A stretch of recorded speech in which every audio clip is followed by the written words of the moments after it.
Hello students, now we are going to start chapter 3 Exponent and Powers. Firstly I tell you what is exponent and powers. हाँ जी बच्चे जिवें देखो 10 and 4 इस तरह आप 10 लिखते हैं उहदे उपर इस तरह आप लिख लेने 4 ठीक है। तो 10 अपने कोल किया 10 इहदा हैगा बेस 10 नूं आपां बोलां कवांगे बेस ठीक है। ए दा बेस आ और एक ही है दी एक्सपोनेंट 4 किया एक्सपोनेंट इनू आप रीड किवें करांगे 10 रेज़ टू पावर 4 ठीक है। तो इस पूरा किया सारी जिहड़ी ये एक्सपोनेंशियल फॉर्म आ इनू इस तरह लिखते हैं जो इस तरह आपां दिता हुए 10 मल्टीप्लाई 10 मल्टीप्लाई 10 मल्टीप्लाई 10 इनू आपां इस तरह लिखा होया 10 दी पावर 4 मीनस ये 10 जिहड़ा 4 टाइम्स मल्टीप्लाई आ 10 ठीक है 10 4 टाइम्स मल्टीप्लाई आ तो ये 10 दी पावर इनू इस तरह लिखते हैं exponential form they which 10 the power 4 इनू कहंदे एक्सपोनेंशियल फॉर्म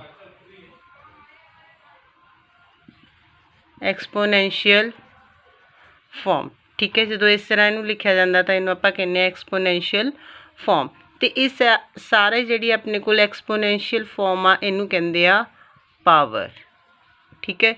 ये पूरी जिहड़ी एक्सपोनेंशियल फॉर्म आ ये सारी किया पावर 10 रेज़ टू पावर 4 ये सारा किया पावर ठीक है।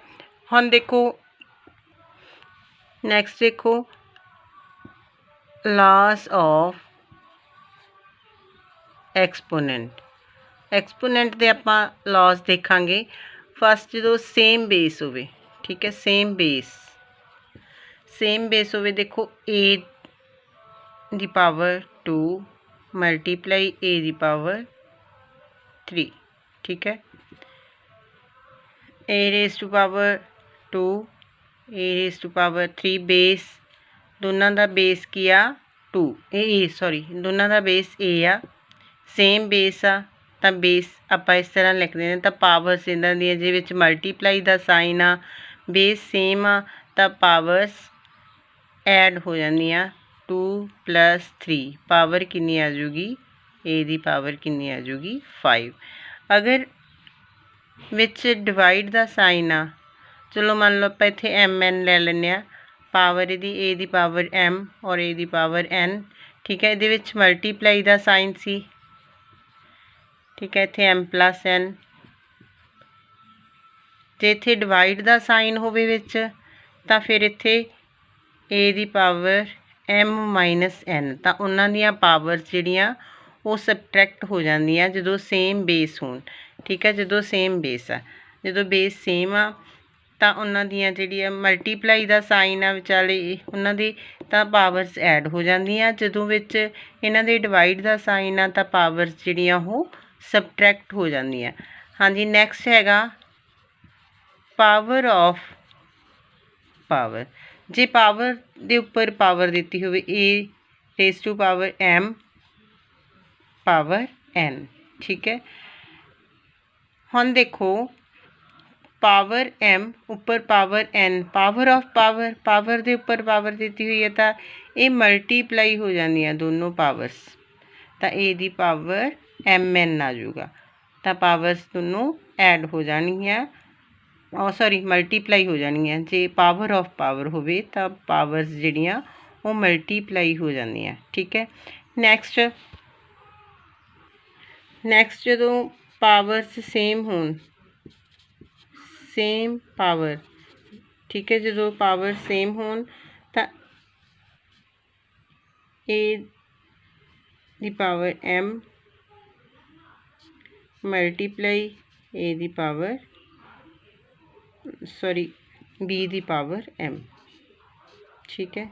जो पावर्स अपने को सेम होण जां मान लो आपां तुहानूं ईजी समझ आ जाए दी पावर कोई ले लेने 2 या 3 वो इस तरह ले लेने तो ए बी मल्टीप्लाई हो जाएंगे तो ए बी दी पावर 2 आ जू जो पावर्स इन्हां दियां सेम होण ते बेस सेम ना होण ਤਾਂ ਬੇਸ ਮਲਟੀਪਲਾਈ ਹੋ ਜਾਂਦੇ ਆ, ਪਾਵਰ ਉਹੀ ਰਹਿ ਜਾਂਦੀ ਹੈ ਜਿਹੜੀ ਪਾਵਰ ਦੋਨਾਂ 'ਤੇ ਹੈਗੀ ਆ, ਬੇਸ ਮਲਟੀਪਲਾਈ ਹੋ ਜਾਂਦੀ ਹੈ ਜਦੋਂ ਪਾਵਰਸ ਸੇਮ ਹੋ।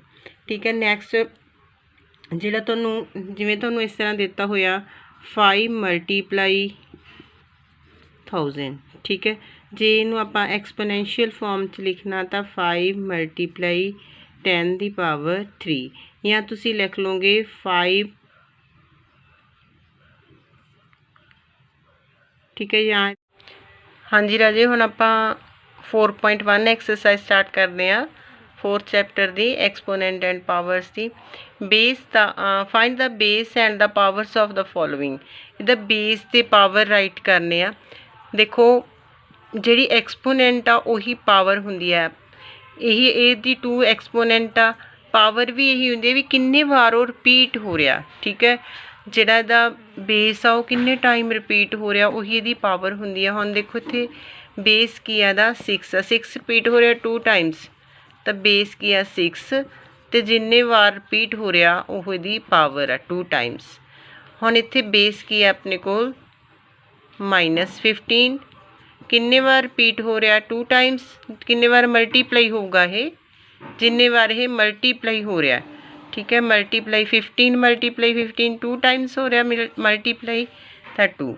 ਇੱਥੇ 32 ਆ, 32 ਦੀ ਪਾਵਰ 2। ਠੀਕ ਹੈ, ਤਾਂ ਫਿਰ ਬੇਸ ਆਪਣੇ ਕੋਲ ਹੈਗਾ 32, ਇਹ 2 ਟਾਈਮਸ ਰਿਪੀਟ ਹੋ ਰਿਹਾ, 2 ਟਾਈਮਸ ਇਹ ਮਲਟੀਪਲਾਈ ਹੋ ਰਿਹਾ। ਠੀਕ ਹੈ, ਤਾਂ 32 ਬੇਸ ਆ ਅਤੇ ਪਾਵਰ ਇਹਦੀ ਕੀ ਹੋਊਗੀ 2। ਦੇਖੋ ਜਾਂ ਜਿਵੇਂ ਦੇਖੋ 71 ਦੀ ਪਾਵਰ 100। ਠੀਕ ਹੈ, ਬੇਸ ਇੱਥੇ ਆਪਣੇ ਕੋਲ ਹੈਗਾ 71। ਠੀਕ ਹੈ, ਪਾਵਰ ਕਿੰਨੀ ਆ, ਪਾਵਰ 100। ਠੀਕ ਹੈ, 71 100 ਟਾਈਮਸ ਮਲਟੀਪਲਾਈ ਹੋ ਰਿਹਾ, ਜਿੰਨੇ ਵਾਰ ਇਹ ਮਲਟੀਪਲਾਈ ਹੋ ਰਿਹਾ ਉਹ ਇਹਦੀ ਪਾਵਰ ਆ। ਠੀਕ ਹੈ, ਫਾਈਂਡ ਦਾ value of the following. Value find ਕਰਨੀ ਆ। ਫਸਟ ਸਮ ਆਪਾਂ ਨੂੰ ਦਿੱਤਾ ਹੋਇਆ 3 ਮਲਟੀਪਲਾਈ 7 ਮਲਟੀਪਲਾਈ 7। ਠੀਕ ਹੈ, ਇਹਨਾਂ ਨੂੰ ਆਪਾਂ ਮਲਟੀਪਲਾਈ ਕਰਨਾ। ਠੀਕ ਹੈ, ਵੈਲਿਊ ਫਾਈਂਡ ਕਰਨੀ ਆ। ਮਲਟੀਪਲਾਈ ਕਿਵੇਂ ਕਰਾਂਗੇ, ਦੇਖੋ 3 ਨੂੰ ਪਹਿਲਾਂ 7 ਨਾਲ ਮਲਟੀਪਲਾਈ ਕਰਾਂਗੇ, ਕਿੰਨਾ ਆ 21, ਫਿਰ ਉਹਨੂੰ ਆਪਾਂ 7 ਦੇ ਨਾਲ ਮਲਟੀਪਲਾਈ ਕਰਾਂਗੇ, ਕਿੰਨਾ ਆ ਗਿਆ 147। ਇਸੇ ਤਰ੍ਹਾਂ ਨੈਕਸਟ ਸਮ ਇਹਦਾ ਦਿੱਤਾ ਹੋਇਆ ਆਪਾਂ ਨੂੰ -3 ਦੀ ਪਾਵਰ -3, ਤੁਸੀਂ ਕਿਵੇਂ ਪੜ੍ਹਦੇ ਹੋ ਇਹਨੂੰ, -3 ਰੇਜ਼ ਟੂ ਪਾਵਰ 5। ਠੀਕ ਹੈ, ਮਤਲਬ -3 5 ਟਾਈਮਸ ਮਲਟੀਪਲਾਈ ਆ, 1 2 3 4 5, -3 5 ਟਾਈਮਸ ਮਲਟੀਪਲਾਈ ਆ। 3 ਮਲਟੀਪਲਾਈ 3 9, 9 ਮਲਟੀਪਲਾਈ 3 27, 27 ਮਲਟੀਪਲਾਈ 3 81, 81 ਮਲਟੀਪਲਾਈ 3 243। ਠੀਕ ਹੈ, ਮਲਟੀਪਲਾਈ ਕਰਕੇ 243 ਆ ਗਿਆ। ਬਟ ਹੁਣ ਸਾਈਨ ਦੇਖਣਾ ਆਪਾਂ, ਤਾਂ ਸਾਈਨ ਦੇਖੋ 1 2 3 4 5 ਟਾਈਮਸ ਆ, ਔਡ ਨੰਬਰ ਆ, ਇਹਨਾਂ ਦੀ ਕਾਊਂਟਿੰਗ ਆ ਜਿਹੜੀ ਉਹ ਔਡ ਨੰਬਰ ਆ, ਤਾਂ ਇੱਥੇ ਸਾਈਨ ਮਾਈਨਸ ਦਾ ਲੱਗੂਗਾ। ਤੁਹਾਨੂੰ ਪਤਾ ਜਦੋਂ ਮਲਟੀਪਲਾਈ ਕਰਦੇ ਆ ਉਹਨਾਂ ਵਿੱਚ ਸਾਈਨ ਜਿਹੜਾ ਮਾਈਨਸ ਦਾ ਵਾ ਉਹ ਉਹਨਾਂ ਦੀ ਕਾਊਂਟਿੰਗ ਔਡ ਨੰਬਰ ਹੋਵੇ ਤਾਂ ਸਾਈਨ ਆਨਸਰ ਦੇ ਵਿੱਚ ਮਾਈਨਸ ਦਾ ਲੱਗਦਾ ਹੈਗਾ। ਨੈਕਸਟ ਥਰਡ ਸਮ ਦਿੱਤਾ ਹੋਇਆ ਆਪਾਂ ਨੂੰ, ਥਰਡ ਪਾਰਟ ਇਹਦਾ -12 ਰੇਜ਼ ਟੂ ਪਾਵਰ 2। -12 ਕਿੰਨੀ ਵਾਰ ਮਲਟੀਪਲਾਈ ਆ, 2 ਟਾਈਮਸ ਮਲਟੀਪਲਾਈ ਆ -12। ਪਹਿਲਾਂ ਆਪਾਂ ਇਹਨਾਂ ਨੂੰ ਮਲਟੀਪਲਾਈ ਕਰ ਲਾਂਗੇ, 12 ਮਲਟੀਪਲਾਈ 12 144, -2 ਟਾਈਮਸ ਆ। ਠੀਕ ਹੈ, ਤਾਂ ਪਲੱਸ ਦਾ ਸਾਈਨ ਹੀ ਲੱਗੂਗਾ, ਪਲੱਸ ਦੇ 144। ਜਿੰਨੀ ਪਾਵਰ ਆ ਉਨੇ ਵਾਰ ਇਹਨੂੰ ਆਪਾਂ ਮਲਟੀਪਲਾਈ ਲਿਖ ਲੈਣਾ। ਠੀਕ ਹੈ, ਉਸ ਤੋਂ ਬਾਅਦ 'ਚ ਇਹਨੂੰ ਆਪਾਂ ਮਲਟੀਪਲਾਈ ਕਰ ਦੇਣਾ। ਥਰਡ ਸਮ ਨੂੰ ਆਪਾਂ ਐਕਸਪੋਨੈਂਸ਼ੀਅਲ ਫਾਰਮ ਦੇ ਵਿੱਚ ਲਿਖਣਾ। ਐਕਸਪੋਨੈਂਸ਼ੀਅਲ ਫਾਰਮ, ਇਹਨੂੰ ਪਾਵਰ ਨੋਟੇਸ਼ਨ ਵੀ ਕਹਿੰਦੇ ਆ। ਪਾਵਰ ਨੋਟੇਸ਼ਨ ਦੇ ਵਿੱਚ ਰਾਈਟ ਕਰਨਾ ਜਾਂ ਐਕਸਪੋਨੈਂਸ਼ੀਅਲ ਫਾਰਮ ਦੇ ਵਿੱਚ, ਮਤਲਬ ਇਹਦੀ ਆਪਾਂ ਪਾਵਰ ਦੇਖਣੀ ਹੈ ਕਿੰਨੇ ਵਾਰ ਮਲਟੀਪਲਾਈ ਹੋਇਆ ਵਾ। 10 1 2 3 4 5 6 7 0 ਆ ਨਾ, तो ये 10 7 टाइम्स 10 आया होना 10 मल्टीप्लाई 10 मल्टीप्लाई 10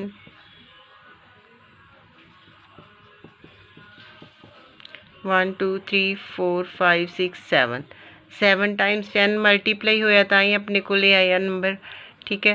तो 10 की पावर कितनी आ जूगी 7 10 रेज़ टू पावर 7 हुण अगे 729 आ हुण इहदे विच पहलां इहनूं आपां मल्टीप्लाई दे विच लिखांगे इहदे फैक्टर बनावांगे 729 दे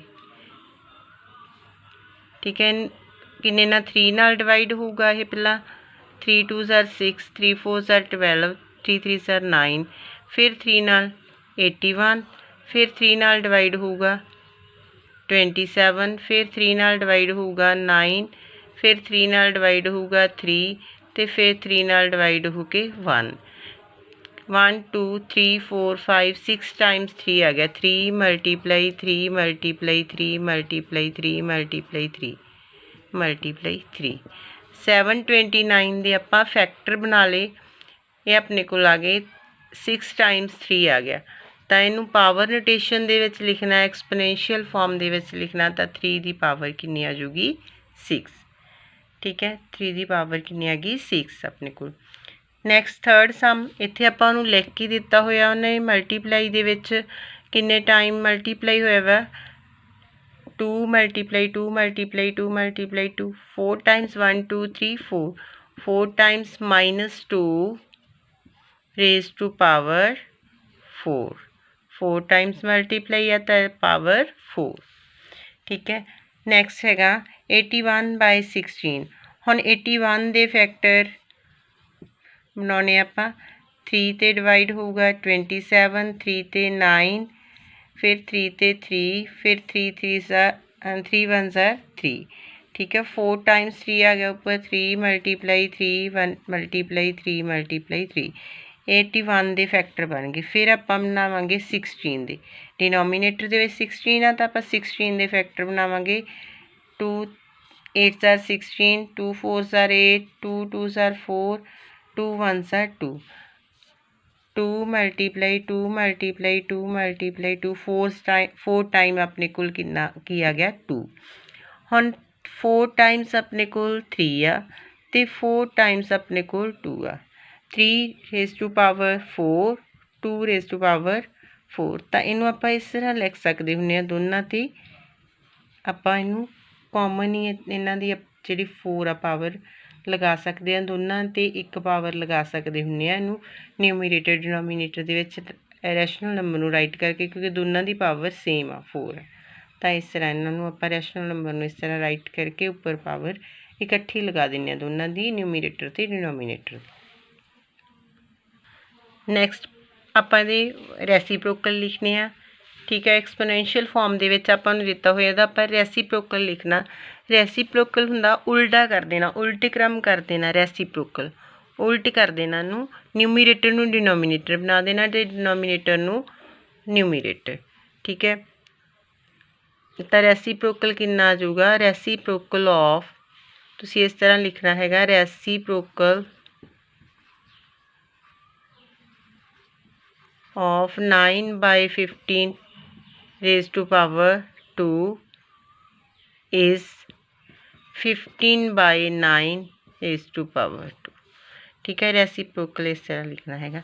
नैक्सट इस तरह नहीं तुसी लिखना कभी भी इक्वल 10/1 पावर 2 इस तरह नहीं लिखना इनू इक्वल करके रेसीप्रोकल लिखना हैगा। रेसीप्रोकल लिखा है reciprocal of 1/10 raised to power 2 is 10/1 raised to power 2 इत्थे 1 तुसी ना भी लिखोगे इस तरह भी लिख दोगे तो भी ठीक है। नैक्सट -53 का ठीक है reciprocal of -53 raised to power 2 is 1/-53 power 2 ठीक है। 25/4 reciprocal of 25/4 power 5 is 4/25 power 5।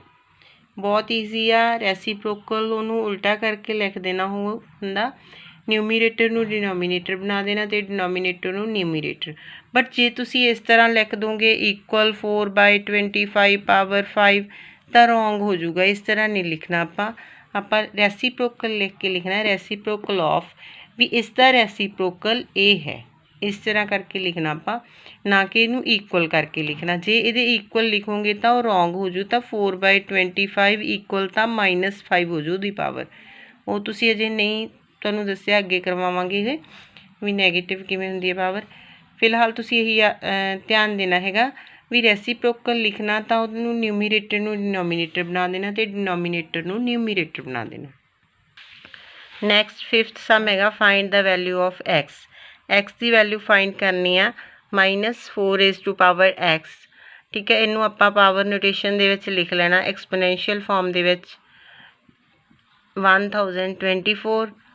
ਇਹਦੇ ਫੈਕਟਰ ਬਣਾ ਲੈਣੇ ਆ 512, 256, 128, 264, 232, फिर 2 ते 2 16 32, 2 8 16, 2 4 8, 2 2 4, 2 1 2, 1 2 3 4 5 6 7 8 9 10 10 टाइम्स अपने कोल ये 2 आ गया।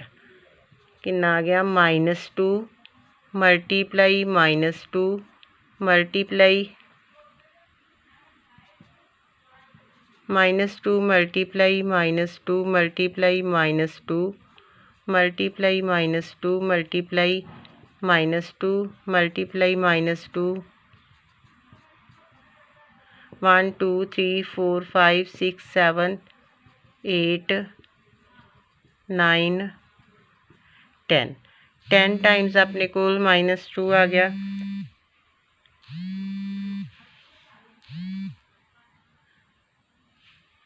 तो देखो -4 रेज़ टू पावर x -2 इधर क्या -2 रेज़ टू पावर 10। ठीक है, आप इत्थे लिख लें 4 नूं लिख लें -2, 4 दे फैक्टर लिख लें -2 मल्टीप्लाई -2 4 पावर x इत्थे बन गया -2 पावर 10 10 टाइम्स रिपीट हो रहा, मल्टीप्लाई हो रहा तो पावर 10 -2 पावर 2 ठीक है उपर पावर x -2 की पावर 10 इतों -2 की पावर 2x आ गई -2 की पावर 10। बेस इक्वल आ, बेस आप छड़ देंगे तो अपने को आ जाऊगा कितना आ गया अपने को 2x इज़ इक्वल टू 10 तो x is equal to 10/2 x कितना आ गया 5। x की वैल्यू आ गई अपने को 5। ठीक है जी, एक्स फाइंड करना इस तरह बेस जो इक्वल आ गए इतने जो बेस इक्वल आ गए तो बेस छड़ते 2x इज़ इक्वल टू 10 ये लैके आप सॉल्व कर लिया। नैक्सट है 64/125 इतने है 4/5 64 दे आप देखो आपू 4 दिता हुआ आप 4 नाल ही डिवाइड करांगे। ठीक है तो 16 आ गई। ठीक है फिर 4 नाल डिवाइड किया 4 आ गए। आप 4 4 ही ये फैक्टर बनाने हैं। ठीक है वैसे तो 2 नाल प्राइम फैक्टर बनावांगे तो 2 आऊगा अपने को, बट आप 4 4 ले लें क्योंकि 4/5 इधर आप 4 बना लाँगे उपर नीचे 5। 125 के भी फैक्टर लिख लो तुसी 125 5 नाल डिवाइड होगा ये 25 फिर 5 नाल डिवाइड होया 5 आ गए 5 1 5।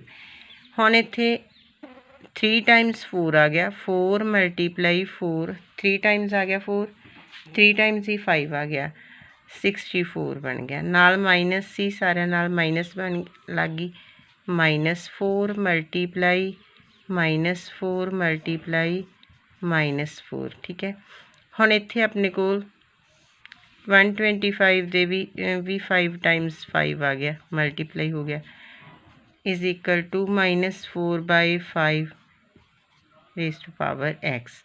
ये कितना आ गया -4/5 पावर 3 होगी इधर इज इक्वल टू -4/5 इत्थे पावर x बेस इक्वल हो गए बेस छड़ देंगे x की दे इक्वल हो गया 3 दे x इज इक्वल टू 3 ठीक है जो बेस इक्वल आ गए तो x की पावर आ जानी है क्योंकि यदी पावर 3 आ तो इक्वल का साइन आ दोनों के विचकार जे इक्वल आ तो ये जे 3 टाइम्स मल्टीप्लाई होया तो इक्वल आ दोनों तो फिर आ भी 3 टाइम्स मल्टीप्लाई हो तो x कितना होगा 3 ठीक है। इस तरह नैक्सट इहदा सामा जिहड़ा ओह तुसीं सॉल्व करना ठीक है। एक्सरसाइज दे विचों जिहड़े जिहड़े सामे छड्डे आ ओह तुसीं सॉल्व करने हैगे आ।